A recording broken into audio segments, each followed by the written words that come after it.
I recently did a video on which Lantern Corps Batman should be in, and it got me to thinking, what Lantern Corps would be best for the rest of the Batfamily?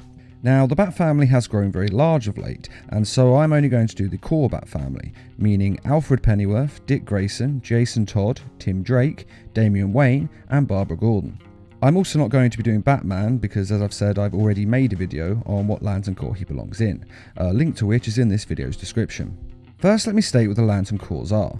They are basically a set of societies who wear power rings that give them superpowers. These powers include energy projection and flight, along with other abilities that vary slightly from corps to corps. The rings are powered by emotions. Each of the different corps has a different colour, and each colour is a different emotion. Green is will, yellow is fear, blue is hope, indigo is compassion, violet is love, orange is avarice, and red is rage. Together, these all form the emotional spectrum. There are two other Lantern Corps which aren't technically speaking part of this. They are the White Lantern Corps of Life and the Black Lantern Corps of Death. And even though they are not technically part of the emotional spectrum, they will still be considered as a valid Lantern Corps option for this video. And with that out of the way, let's get started. First we have Alfred Pennyworth, Batman's butler. Now, though he's not technically a superhero, he is still a core and key member of the Batfamily. He takes care of them all, including making sure they eat and sleep right, and he patches them up when they've been hurt in a fight. Are you alright, Master Dick? I took the cut. I can take the stitch. Basically, he is the glue that holds the Batfamily together, and without him, Bruce Wayne may not even be able to continue in his crusade against crime. He depends on Alfred, and Alfred is always there for him and anyone in the Batfamily. And he's also, of course, Batman's essential father, as he raised him after the death of Batman's natural parents. And for me, all of that means that Alfred can only be in the Intercorps Corps of Compassion. He is patient, understanding, and always there for his family. Now, he could of course be in the Star Sapphire Lantern Corps of Love, as he loves all of the others. But I think it goes deeper than just loving the family. Alfred does care about them deeply, but he's also able to put himself in each of their shoes and see their sides of the story, and then tries to do what's best for them, because he understands how they feel. So I think love is a possibility for him, but the compassion is a more accurate Lantern Corps for him. After all, he does allow Bruce Wayne to dress up as a bat and fight crime. Now, this may not seem as the most logical thing to do, but because he has compassion and is able to see things from Bruce Wayne's point of view, he understands that it's necessary for him to do, and so he supports him in it. Next we have Dick Grayson. Now, Dick Grayson, like most superheroes in the Batfamily, and most superheroes in general, had a bit of a rough childhood. Not only did his parents die, but they died right in front of him, and he had to watch as they performed their trapeze act and then fell to their deaths. Now, watching something like that leaves its scars. He was of course adopted by Bruce Wayne after this, who had of course lost his own parents as a child, and so he could empathise with Dick's situation. I was lucky enough to have you to guide me through those dark days, Alfred. Dick deserves the same. Dick Grayson moved in with Bruce Wayne in the mansion, and because of this close proximity, later discovered Bruce Wayne was Batman and became his partner and the first Robin. Like the bird? It's a family name. And he was very different from the Batman persona. Robin is a more carefree persona. He makes jokes and takes everything in a light and optimistic way. Batman is the dark and Robin is the light. So I feel that this means he is in the Blue Lantern Corps of Hope, because he really is just a ray of hope in Batman's life, and he helps give Batman the strength to go on. And I think that Batman sees him in this way as well, knowing that no matter how bad things get, his adopted son is always out there living his life. And Batman knows that out of all of the Robins, Dick Grayson is the one that he raised right. Next we have Jason Todd, who was the second Robin to Batman, and his Lantern Corps is a little bit less obvious than the others.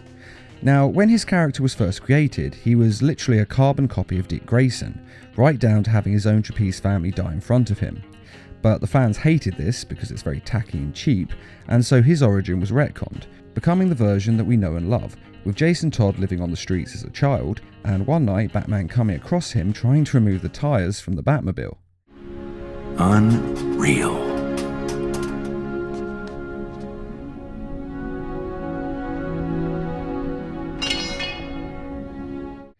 He then took him in and trained him, most likely because he respected how much of a ballsy move it was and saw his potential. So to begin with, he seems much like Dick Grayson, a beacon of hope in Batman's life as he's helping a child become something better. And it's easy to see why he would be so full of hope after going from living on the streets to being Robin and living in a mansion with a billionaire. This is the best day of my life. But this hopefulness soon turned into anger, as he grew tired of criminals trying to kill him and not being able to do the same to them. You shattered his collarbone! He's a drug-dealing pimp. I didn't think I had to prop up some pillows before I took him out. After all, why send them to prison if they're just going to break out, when you could just kill them and end their crime forever? His temper only grew stronger over time, and he resisted Batman's attempts to help him. And then one day on a mission, he was captured by the Joker, and then beaten with a crowbar. A or B? Forehand or backhand? And then killed.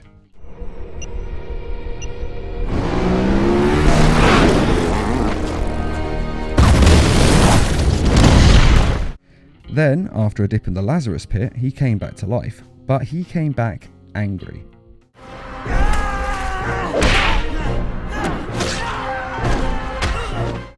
So here he has a great deal of rage. After all, getting beaten to death by the Joker, then resurrected, doesn't really help you keep calm.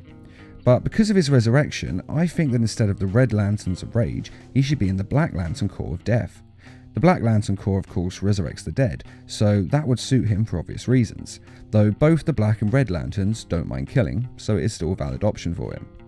But after he came back from the dead, he adopted a Red Hood persona, and though he was still seething with rage, he kept a clear and level head, and methodically planned out every move he made in Gotham, and became a man feared by all the mobs because of his brutality. There. Those are the heads of all your lieutenants. That took me 2 hours. You want to see what I can get done in a whole evening?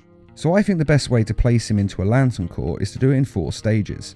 The first being when he started out as Robin, and at this point in his life, his Lantern Corps would be Hope.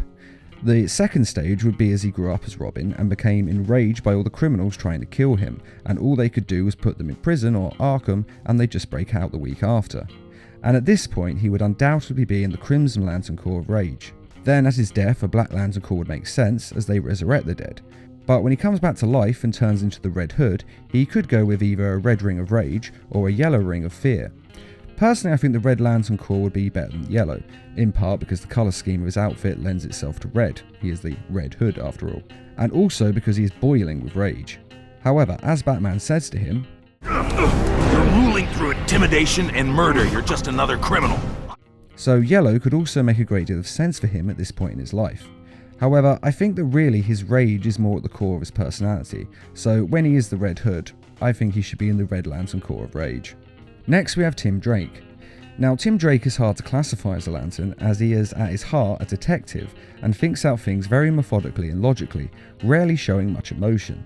Because of this, he could be classified as a Green Lantern of will, and although everyone on this list could be classified as a Green Lantern due to their incredible willpower, with Tim Drake it actually makes the most sense of all the other Robins to be in the Green Lantern Corps, as he doesn't really have any of the dominant emotions of the other Lantern Corps. He is also, for the most part, more balanced in his emotions.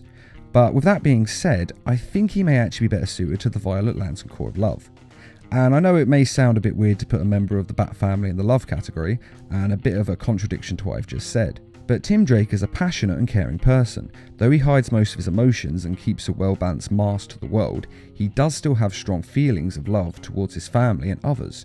You just have to get past his walls first, and then he'll show you what he's really like.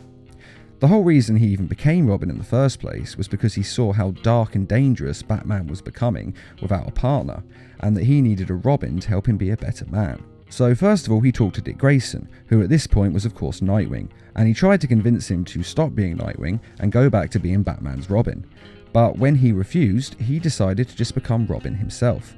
And all of this was done not because he wanted to be a hero, but because he cared enough about Batman and the people he protected to become Robin, so that he could help Batman to be a better person, a better superhero, and better able to protect Gotham. And you don't do that without a great deal of love in your heart.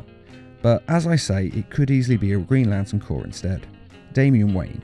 Now, Damian's lantern is so blindingly obvious, I don't even really need to explain why he should be in the Red Lantern Corps of Rage. But I will anyway. His core is the Red Lanterns of Rage. This is his core because he is just so angry. Get up, so I can hurt you some more. Enough, man. We give up. Who said surrender was an option? He is angry at the world and angry with everyone in it. He's angry at his father, at his mother, at Ra's al Ghul, his grandfather, and all the other Robins in the Batfamily. He is constantly threatening and insulting the people around him, and given his backstory of being raised as an assassin since birth, it's easy to see why. But you're letting vengeance guide your actions. You've never felt vengeful? But I think anyone who knows Damian Wayne, and even those who only know a little bit about Damian Wayne, would say that he is undoubtedly in the Red Lantern Corps of Rage. I'm not even going to justify this anymore because it's just so blindingly obvious, and it's the only Lantern Corps that would work for him. Finally, we have Barbara Gordon, who was of course Batgirl and then later Oracle. Barbara Gordon started as Batgirl and worked alongside Batman. Then one day she was attacked by the Joker at home and shot, and the bullet went through her spine.